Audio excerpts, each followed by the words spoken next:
Today on Locked On Red Wings, Alex Lyon cruises to a 4-0 shutout for his first win as a Red Wing behind a stellar team performance. You're Locked On Red Wings, your daily podcast on the Detroit Red Wings. Part of the Locked On Podcast Network, your team every day.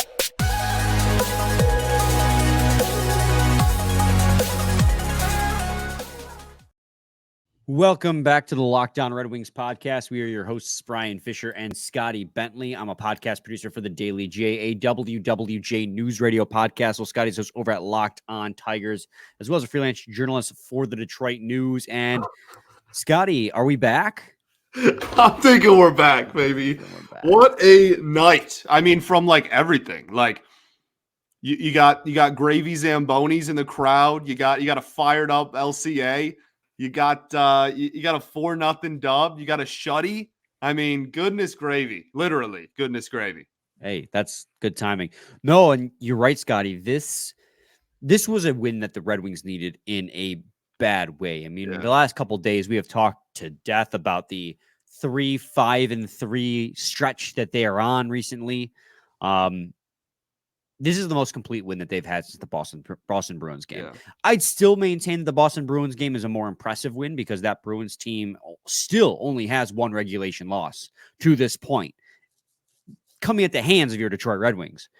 But this is definitely up there for one of the most impressive wins for the season, probably second only behind that Boston Bruins game, because unlike those games or in that 5-game win streak, this was a complete performance from this Red Wings hockey team. They came out, they knew their assignment, and they took care of business. In fact, it's almost to a point, Scott, like we talked, the Rangers game, we mentioned it. Like sometimes there are games that go so poorly that you almost don't know what to talk about because it all went poorly. This is one of those games where everything went so well that you almost don't know what to talk about because it all went so well. So, I mean, props to the Red Wings. This is a big win for them. I currently...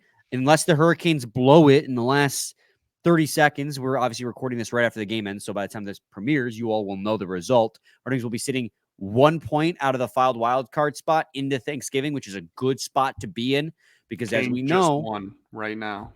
They Final just won right just now. Sounded Canes just won 6-3. So the Red Wings will be just outside. I think technically then they'll be 3 points out of the playoff spot since the Hurricanes got those 2 points, which is for that top contender on the outside looking in for the wild card spot, which is a good spot to be in if you're the Red Wings. I know there's been a lot made up of the, being in the playoffs at Thanksgiving because 75% of those teams make it, right, Scotty? And, we've been talking about that too. Larry Murphy brought up a good point. Like 75% of those teams make the playoffs. That means the 25% that don't are probably those wild card teams, which means there's a lot of movement that's still left to be done with a lot of season left. Yeah. I mean, you're in a good spot. Call it like copium or whatever, but like we were in the playoffs last year at Thanksgiving and didn't make it. Like, does everyone forget that literally a season ago, we were the team that was in the playoff picture on American Thanksgiving? We were. That happened. And then now we aren't. Like, and then we obviously didn't make it. I mean, like that, I don't know. Like it's, yes, like obviously ideal. I'd want to be the best team in the NHL, ideally. Like, but I'm not mad about where they're at, all things considered. There's still a long ways to go. This game does not completely just like erase all of the concerns that we've been talking about this week and over the last couple of weeks. But this is a huge win for sure. Well, and let's get into it, right? Let's break down some of the things that we really enjoyed from this. We're already here, right? We're already here. Why not talk about it? And plus, if we want to get paid, we should probably do, a full 30 minutes and not just 4 minutes. Scotty, like, I almost don't even know where to start. I have a whole list written down here, but, we already mentioned full 60 minutes from this hockey team. Truly. But it started when the puck dropped. And this was something that even through this rough stretch that I mentioned in recent episodes, right? Despite the fact that they were 3-5-3, this team during this stretch actually had a Corsi for percentage well above 50%. I think it was like 52%, which is doesn't sound like well above 50%, but that's a hard number to achieve on a consistent basis through any stretch of the hockey season. Well, today in this game, they finally broke through, ironically, in a game where they didn't have over 50% of the shot attempts. And we'll get into why, despite that, they looked like the much better hockey team, because even though I love to use Corsi and Fenwick and expected goals for, it's not an end-all, be-all statistic, right? But in this game, the Red Wings finally broke through. They brought a ton of pressure, which is something they've been really good at through. There have been obviously stretches where they haven't, but early on in the season, they did that a lot. Like, that's the biggest thing. It's through spurts. Like, they're really good at applying pressure. We talk about how good the forecheck looks when it's aggressive. It's just they're not able to consistently do it. And this was a game in which genuinely for 60 minutes, they were like the aggressive team. The first until the first goal was scored was like electric hockey. Like, that's about as electric as like no goals being scored hockey is going to be. Obviously they scored like relatively early in the game, but like that was a back and forth, both teams kind of trading blows and really like turning the puck over a lot, like really aggressive pressure being made by like everybody on both teams for the first like 5-10 minutes of this hockey game. But the Wings were able to make that consistent throughout 60. And that's something we haven't seen too terribly much of this year and was awesome to see. Yeah, I mean, I think I tweeted about it on the Raymond, the Larkin, and the Fabbri goal a lot. I think all three of those came off of forced turnovers by the Red Wings because they were bringing that pressure. And the Devils, I mean, they made Jack Hughes, who, again, burned you for 2 goals in the first game of the season, look pedestrian in this game because they kept bringing the pressure. He couldn't get anything going to a point where he slammed his stick on top of the boards. That's the type of energy, speed, and pressure this team needs to bring to be a competitor in every single game. And maintaining that's tough through 60 minutes because it is a very exhaustive way, an exhaustive style of playing the game. And I thought at least through 40, they brought that pressure. I do think they were on their heels a little bit more in the third period, but they played really stellar defense too. And that's not something we've ever been able to see at any point outside that one Bruins game. Right. I mean, they played stellar defense in this game as well. And so where maybe they started to get gassed and, you know, they weren't able to bring the pressure as much, the defense stepped up. Scotty, 20 blocked shots in this game for the Detroit Red Wings. Well, 20, and I'm pretty sure 14 were between 3 guys. Yes. Pretty sure Seider, Petrie, and who else? Wallman, yeah. Those 3 had 5, 5, and 4 block shots on the game. So, like, yeah, like that'll do. And that's why, you know, you compare shot attempts to shots on net, right? Right. The Wings comfortably outshot for shots on goal in this game. But the Devils had a lot of shot attempts. It's just not a whole lot of them got through. And obviously they had a couple, especially in the third period, that just went wide and they just missed, like completely just airmailed and missed the net completely. But yeah, man, like that's awesome. And that's something that we would like to see more in every game. We would like to see more just like across the board, right? Just more resistance and whatnot. But this is especially in a night in which Alex Lyon, who has played 1 game since the middle of June, right? Like you especially want to do that when he's in net and try to alleviate as much pressure on him as possible. And they did that in a fantastic way in this game. It wasn't just the block shots either, man. Like they like it was constant pressure, constant forecheck, a lot of turnovers. But then also, even when New Jersey was able to set, there was a constant like group of bodies in front of the net. There was almost no shots from like the high slot, especially. I know that we talked about that off air a little bit before, like we started recording. Like they were stellar. Like this defense truly was stellar in this hockey game. Yeah, I want to get a little bit more into the weeds on that team defense because this is one of those games where, the stats are just beautiful. They're just it's so pretty to watch. So I'm going to go to a quick break. And when we come back, we'll get into the weeds on this team defense. Yeah. You really laid it out nicely about how they were able to be so successful. So stay tuned to segment 2 of Locked On Red Wings.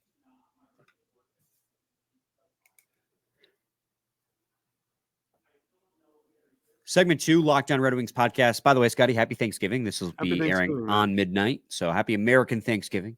Yes. Shout out to all of our Canadian listeners. But today, American Thanksgiving. Yes. So You mentioned before we went to break that the Red Wings overall played really good team defense. The pressure created a lot of turnovers, which creating turnovers, doesn't just help you generate more offense, but it keeps the puck off the other team's stick, which is also a nice way of having good team defense by just taking the puck away from them. But in the defensive zone as well, the Red Wings did while the New Jersey Devils dominated the Red Wings in shot attempts. I make so much about, Corsi for percentage, right? But I always mention that there's a caveat to it, right? Like Corsi for, I always like to bring up because it's shot attempts. It's the easiest to understand, right? It's just purely how many times the team tried to shoot the puck. Not necessarily successfully, but they pulled the trigger. Where there is a big deal where as well with like the quality of those shots. And that's where expected goals for percentage comes into the game. So while the Devils had a 53%, nearly 54% advantage in the shot attempts taken at 5-on-5, the Red Wings had the edge in the quality of the shot attempts with 52% in this game. And that doesn't mean anything to anyone who's listening that's not a huge nerd about this stuff as I do. But for easy visual context, let me pull you up the heat map from this game. And I haven't done this a lot this season because there hasn't been a lot of instances where I've wanted to do this. But look at this heat map from this game, Scotty. Yeah, what immediately stands out to you? And I know we have a lot of people who aren't watching on YouTube, so we'll do our best to describe it visually. But Scotty, what immediately stands out? I mean, defensively really is what first stands out. And there is a perfect circle, essentially, of no shots happening from the Devils. Right, you see that like circle in the middle of the ice, like low slot, and then there's like a couple of opportunities in the high slot, and then nothing, like closer to the blue line. Like there's a perfect circle of no opportunities happening right in front of the net. So this is exactly where the quality versus quantity debate comes into play, right? Like they outshot attempted you, pretty soundly in this game, but look at where those shot attempts were coming from. Yeah. And this is Corsi, which counts blocked shots. So if you were to be able to switch this to Fenwick, which you can't in unnatural stat trick, which is what we use for this heat map tool, you would see these already colored in areas by the New Jersey Devils diminish even more because Red Wings had 20 blocked shots in this game, 14 coming from your top pair plus Jeff Petrie, who, and we talk a lot of crap about Jeff Petrie. We give him a lot of heat on this podcast. One thing he has always been really good at is blocking shots. He's never afraid of laying his body in the line of duty. Very true. Sometimes that takes him out of the play, but in this game, this was one of the instances where it worked to the Red Wings' advantage. He blocked a lot of shots to the Red Wings, so I want to give kudos to Jeff Petrie. And kudos to the entire team played the entire defensive core played so great in this game. But back to my point, like you can see here, Scotty, that on the New Jersey Devils heat map, all the shots came from outside high danger areas, pretty much. And that is huge when you're against a team like the New Jersey Devils who likes to shoot. They did a great job of just keeping those shot attempts to the outside. It's the first time in so long I can say definitively Red Wings played good defense in this game. Yeah, man. They played phenomenal. And I already kind of riffed about it a little bit there, but the consistent, again, like use of the body, obviously, like blocking shots is great, but they were pushing everything to the outside. There was nothing happening from high danger in front of the net. It was beautiful. And that was also we haven't talked about it yet, but special teams was a big part of that as well. Like this is the best power play in the NHL that had multiple opportunities in this game and didn't score a goal. Yeah, and I don't know their exact percentage, but it wasn't like 25%, maybe more. For what? For the Devils power play? Oh, yeah, it was. I mean, it's like miraculously high. Yeah, it was first in the NHL. And yeah, man, they went through and fantastic defense again, fantastic. Obviously, that's a little bit more of the PK than just the 5-on-5, but both whatever the game plan was going into this hockey game clearly worked incredibly well. 39%. Holy! I was going to say, I'm pretty sure it was 40 going into the game. That's absolutely insane. But I mean, that harkens back to what our three keys were, right? And it's, first of all, it's so nice when you put the three keys out there and they just nail all three keys. Makes us look good for sure. I mean, the first key was pressure the New Jersey Devils goaltending. We knew that they had one of the league's worst goaltending tandems by save percentage in the league. It was 30th going into today's game. Both Vanacek and their backup, whose name is escaping me right now, had sub 890 save percentage. Yeah, we talked about they were what, 30th in the league in save percentage as a team. Yeah, and I mean, this is a situation where you brought that pressure, you got those shots on net, and you took advantage. I mean, I will say that to the Red Wings' credit, only one of those you can say was a soft goal on Vanecek's part. But I mean, you're taking advantage of a goalie whose confidence is low. It's going to give you a better opportunity to score more goals. I mean, the Lucas Raymond goal was just an absolute beauty. Nice passing by Robby Fabbri and Lucas Raymond's Raymond. on a heater, man. That was that was forced by a turnover as well. Yeah. So shout out there. Dylan Larkin's goal, Alex DeBrincat forcing 2 turnovers in that same play at the blue line, leading to Dylan Larkin's goal. That was the one I would say that's a soft goal. I don't know what Vanecek was doing. Larkin just blindly backhanded it towards the net. Wasn't even facing the net. But Vanecek lifted his leg for some reason. That's when he's going to want back. But that's what I mean, where this is a goalie whose confidence is so low. You put the puck on net. That's why key number 1 was so vital. Take advantage of their goaltending that is struggling. Also, it's nice to say that about a different team and not our own. Robby Fabbri's goal was, more of that. Daniel Sprong took a shot from the slot that got redirected right to Robby Fabbri. Nothing that Vanecek could do on that. And Moritz Seider's power play goal, redirected from the point. So, I mean, you just hammer home the shots on net on a goalie who's struggling, and you're going to find success. Key number 1, check mark. Absolutely. Yeah. And that was something obviously we talked about, but it's so nice to see a game plan executed in any sport, genuinely. Seeing so much preparation, in all the work that this coaching staff and these players put into game to game. That's something that's so overlooked by so many people is game to game scouting and game to game, pro scouting, right? Game to game plans.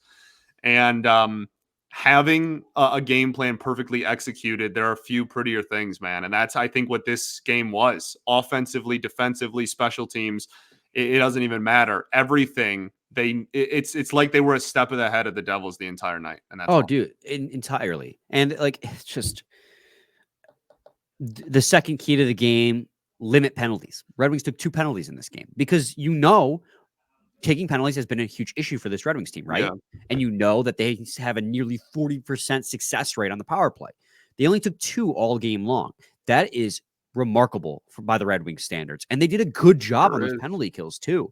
I mean, they didn't really get a good opportunity. They had one good opportunity on the second power play where I don't remember exactly who fired the puck, but Lyon was, it was a great pass across the slot. Lyon wasn't there in time. He just missed the net behind, he just shot it behind the net from the far side. That should have gone in. That should have been a goal, but it wasn't. And, that luck plays a part. Other than that, the Red Wings had a great 2 penalty kills. And then the third key to the game, right, Scotty, was scoring the power play. You finally got one, and that's that Moritz Seider goal. Waning seconds. But like you said, I don't necessarily know if our 3 keys of the game were the game plan that they were. I think that they took the graphic that you made and did a We Believe style thing where they just hung it above the locker room and they all smacked it on the way onto the ice. That's what I think happened, actually. But you're so right. It's just so refreshing to see a game plan executed. They knew what they had to do against the Devils and they took care of business. Yeah. And that's something this team has struggled to do. I mean, man. Even in weeks past, we talk about getting off on the right foot. They often started the game with a lot of pressure and a lot of heart and hustle, but they weren't getting rewarded. They finally broke through in this game. 3 goals in 1 minute and 12 seconds. It was just, it's almost like they had saved up those goals from the past week and a half of hockey and finally just deposited them in the net here in this game. It was We'll take it. It was great. I guess we'll take another quick break. Scotty, what do you want to talk about in segment 3? I got to talk about Alex Lyon yet, obviously. Yeah, we got to talk Lyon, and then we got to preview Boston. Yeah, we should also probably shout out Raymond a little bit more because he's on a heater. Sure. So stay tuned to segment 3 of Locked On Red Wings.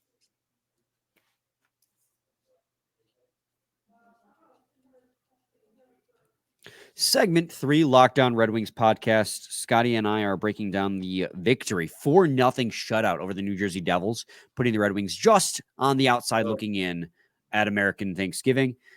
All right, Scotty, let's start off talking about Alex Lyon because we got to give him his flowers. Relatively easy night for him, but he still took care of business. What'd you like about it? I liked that he didn't allow any goals, Brian. That was my favorite part of his performance. Yeah, Much I mean, said. we gotta obviously we talked about how great the defense was. He didn't face very many high danger. The defense made it easy for him. But that's takes two to tango, baby. Right? Like you gotta be able to you gotta have the defense in front of him that limits opportunities, and you also gotta have a guy in net who takes advantage. So good for him. Good for the defense. This is a win for really the whole team. I think this shutout is kind of falls on everybody's shoulders, and certainly a lot of it on Alex Lyon. I thought he was great, man. And there was a couple of it wasn't like he didn't have to do any work. Like there was several opportunities that the Devils had, and there was a couple frustration plays from the Devils for like not scoring. Like it, he looked really sharp, and that's 2 games. And he's given up 2 total goals in 2 games, right? Yeah. So, I don't know, maybe play him more. Well, 3, right? 3 total goals. Was it 3 in a period? They lost 3. They lost 3-2 against the Maple Leafs. Okay, yeah. So he's given up 3 total. How about this? He's played 6 periods, and he's given up goals in 1 of the 6 periods he has played. That fits the narrative better. There you go. That sounds a lot better coming out there. No, but I mean, you're right, and I'm not gonna like try and come out here and be like, here comes the Vezina candidate, Alex Lyon. Yeah, he faced 16 shots. I think we've reiterated that point aplenty. It's just it was always so ridiculous that we had 3 goalies rostered and we're only playing 2, and the 2 that we were playing weren't doing like that good to justify not playing the 3rd guy. Yeah, and so now ride the hot hand, do it. Like if that means Lyon gets rocked next game and we got to go to somebody else, then so be it. That's going to happen eventually. Like if Alex Lyon was a premier goalie, he would have proved it by now. He's 30. But like for right now, like he's hot, man. Like keep him out there. Why not, man? And I think with a game on Friday, you'll probably see that. I think coming off of a shutout and a good performance against Toronto outside, and you can't even blame those 3 goals on him at the end of that in that 3rd period because the Red Wings are just getting swarmed. Again, I don't think it's not that it was a relatively easy shutout for him, right? He only faced 16 shots. He only faced in all situations, including power play. He only faced 2 high danger shots, according to Natural Stat Trick in this game. So he had a relatively easy game, but that's not as if, like you were saying, he didn't do any work in this game either. He still had an expected goals against of 1.5. So he still saved a goal and a half more than what he statistically should have, if you believe Evolving Hockey or Natural Stat Trick, because they both reflect a very similar number there. So he still did his job and was where I would say in the first game against Toronto, he was a little bit shaky at times. Not like he played poorly, but you could see that this is his first game of the season in Sweden against one of the best scoring teams. This game, he looked a lot more structurally sound. He looked like a goalie who was taking care of business. I don't need a goalie who can make flashy, big saves. I need a goalie who's going to take care of business. And I feel like I've said that term a lot in this episode. Every episode, especially again, out of a guy who's like probably still 3rd on the depth chart. If you just like make the saves you're supposed to, you're going to get playing time, bud. Yeah, and I think he's going to, because Lalone has proven time and time again, ride the hot hand. So I do wonder how quickly. I'm just thinking because the Ken Holland situation, right? The Edmonton Oilers, their goaltending situation is real brutal. I'm not advocating Alex Lyon being traded, but you got 3 goalies. Take advantage of Ken Holland. You have in the past. Maybe I'll give him a little rhyme piece. A little rhyme piece down to Edmonton. I don't know, man. They're in shambles. That was well, and it's their fault. We're not in a playoff spot right now. If Captain Picard can't save them, nobody can. I don't know what we're even talking about here. Go on. Captain Picard can't save them. I think Stuart Skinner started this game tonight. Yeah, he got pulled because he gave up 4 goals in the first period, and Picard played the rest of the game. Only allowed 1. He's just collecting former Red Wings goaltenders. Why not come on and get another one? Give him a little rhyme piece. That's all I'm saying. Rhyme piece. How about Lucas Raymond too? By the way, man, he's been on a heater lately. It's kind of heater. 4 goals in 4 straight games. His shot. You just need to go home. You just need to go home for a little bit. Recharge the batteries. Now he's back. We're balling, baby. Well, and it's almost like Lucas Raymond suddenly remembered, oh crap, I can shoot. I can shoot really well. Because all of his 3 goals, and I can't even remember the goal he scored against Columbus. My brain doesn't go back that far. But I distinctly remember Ottawa, Toronto, and obviously this game because it just happened. All 3 of those goals were just absolutely beautiful shots, especially the one in Toronto. Like, he's such a pass first guy, and I love that about him. But his shot is so good. His wrist shot is so accurate, and it's pretty dang hard. Yeah. It's like you add that in with all the other tools he's got for him, and it feels like he's heating up, and he's on the. I don't want to say he's on the cusp of having a breakout year. I'd love that, but he's on. I think he's getting back to what we saw, maybe even a small step forward beyond that, what we saw in the rookie year. Because now he's bigger and he's stronger and he's helping out more defensively. And Sean Shapiro wrote a great piece on Lucas Raymond. So go read his stuff. He's fantastic. But wrote a great piece on why Lucas Raymond's defensive responsibility is helping create more opportunities for him offensively. So go read that. It breaks it down in wonderful detail. But yes, he is 100% right. Lucas Raymond has playing a much better complete game this season, and he's finally getting rewarded with it right now on this heater. Yeah, no, 100%. I agree. Last thing I think I want to mention is the Red Wings are, we found out that the lines at practice were kind of true and kind of not true, right? Like we talked about that Veleno top line. That's how the line started, right? But because they were running 11 forwards and 7D, it was a constant flow of lines. No one really ever had a set line. There were pairs like Raymond and Larkin always played together. Like you always knew that was going out there. Wallman and Seider always played together. But the wingers you saw on those lines was constantly shifting and changing. And Scotty, it worked. Not saying it's going to work in every single game, but it worked really well in this one. It sure did. It sure did.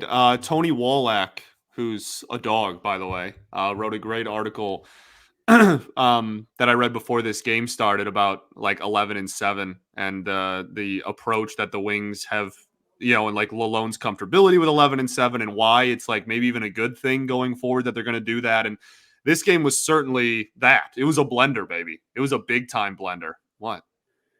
The Red Wings might actually be sitting in a playoff spot right now. Oh, okay. Sweet. Because with their win, with the Hurricanes win, they jump into the Metropolitan Divisional race. And according to ESPN, the Red Wings have the tiebreaker over Philadelphia, who gets pushed out. Sweet. Yeah, they have one more regulation win than the Philadelphia Flyers. So currently at Thanksgiving, the Red Wings are in a wild card spot. Playoffs, baby, here we come. Now, forget everything we said at the beginning. This is a great thing. No, like that doesn't. I mean, that's what happens. Really my opinion of anything. I mean, that's what happens when you do an episode like as results are still pouring in, right? Yeah. But yeah, Tony Wallach wrote a great article about it. There's a few good pieces like you mentioned about it. Just the 11-7 approach that the Wings are not shying away from is maybe not a bad thing. And this game was a giant blender, like especially on the Wings, right? Like up the middle, it was pretty sound, but the Wings were just constantly churning. And yeah, it was. I think it worked out pretty well. So, there's so much more I want to say about this game. Man. The defense, I just want to give another shout out to the defense. No, I don't have to go into depth. So much more I want to say. Let's talk about something we talked about. I know, but we don't get many opportunities to praise the defense on this show. No, you're right. I'm with you. So I want to give them credit when they've played a really good game, and I thought they played a really good game. Christian Fischer, also an unsung hero. Expected goals for percentage. Christian Fischer? Dog. It's a dog. There's something about that last name, man. I think it gives people superpowers. And bad shoulders. I don't know if Christian Fischer has a bad shoulder. I think Christian Fischer probably has better shoulders than you at the moment, but probably. Considering hard to be worse. I almost dislocated it getting out of bed this morning. So yeah, hard to be worse. Stellar stuff. But yeah, I guess that does it, man. Just great team performance. Yeah. Everyone gets flowers in this game. Just everybody eats. It's going to be real expensive to pay for all those flowers, but they're all getting them. Yep. Scotty, let's preview real quickly. We're at 29 minutes. Boston Bruins. Third time the Red Wings have seen this team. We know they're a threat. They're, again, like I said earlier, one regulation loss has come at the hands of the Red Wings. They've only lost 4 games total, 14 wins on the season. So that gives them 14 times 2 is 28, plus another 3 is 31 points on the season already. Yeah, that's that communication degree coming in work there. But they're a scary team, and I don't even know how to approach saying how to approach saying how to beat this team when David Pasternak has 29 points in 17 games, Brad Marchand's 19-17, Coyle 15-17. Not to mention they have the best goalie tandem in the league with Swayman and Ullmark. 933 in a season team save percentage is 933, dude. in a season when save percentages are down league wide. 933 as a unit, as a team, dude. That is absolutely whack. Their goals against average, again, as a team, is 2.2.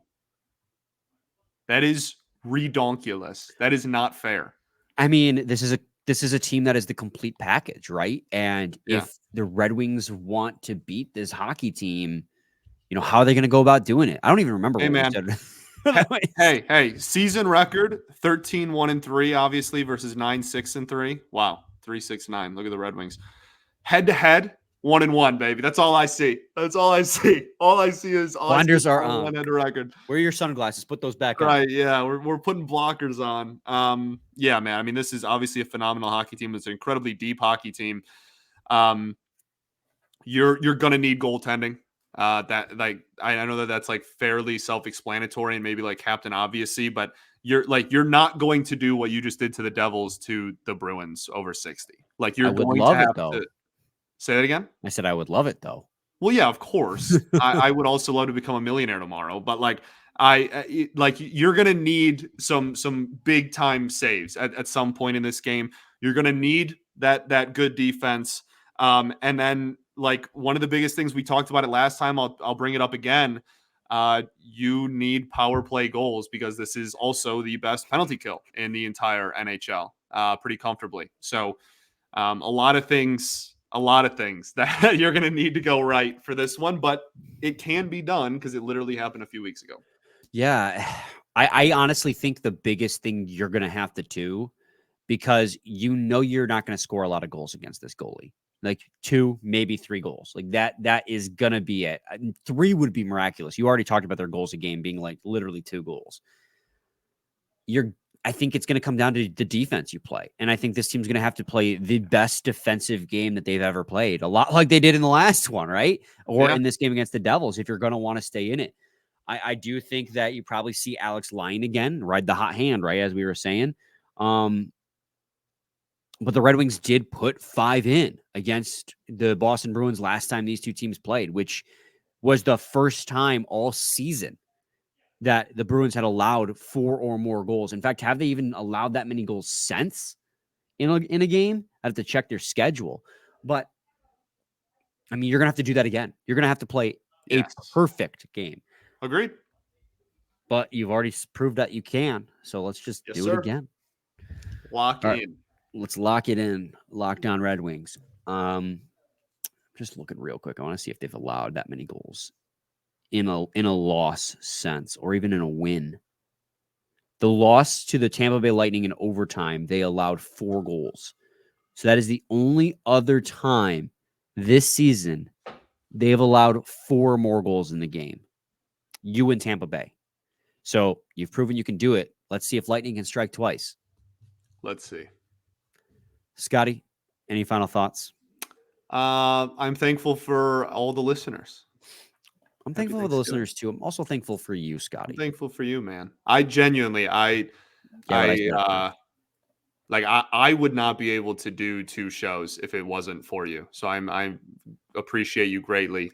You take a lot of the weight off my shoulders with juggling both of these. So I literally would not be able to do it. Like I actually wouldn't. So I appreciate you greatly. I appreciate all the people that listen. And yeah, this is like, my dream industry. So being able to do this every day is awesome. Oh yeah. I mean, it's like literally what I wanted to do in college was talk hockey for a living. And while it's not a living yet, it's getting there, getting closer. Right. We're climbing that ladder. We still have a lot of fun doing this. Scotty, I appreciate those words. You said it was very kind. And I don't know if there's anyone else I'd rather be doing a Red Wings podcast with. It makes it very easy to, take a little bit extra work because I know you got so much going on with the Tiger stuff and the Free Press when the shows But yes, sorry, Detroit news. I say it every day, right? But same parent company. I don't care that you screwed up. I just want to make sure that we're clear about where I work for. Yeah. But I wouldn't be able to. I wouldn't be able to do it either if it weren't so easy to do it with you. Like it's so easy coming on here. We just pop the record button on and we're good to go. We just streamline. I mean, this is something, the first episode we ever did together was the first episode we ever did together. Yeah. Well, I mean, we technically did a baseball one. That is true. Way back in the day. Yeah.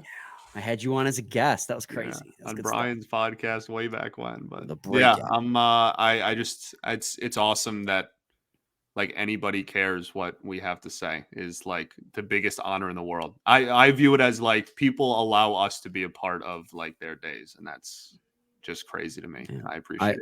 I appreciate it. But, listen to us at your own, own peril. Your own discretion. Yeah. Your own discretion. All right. Enough gushing. Yes. We love you guys. We love you guys. And we'll see you on Monday to break down the game against the Boston Bruins. So stay tuned. Same time, same place. It's your team every day.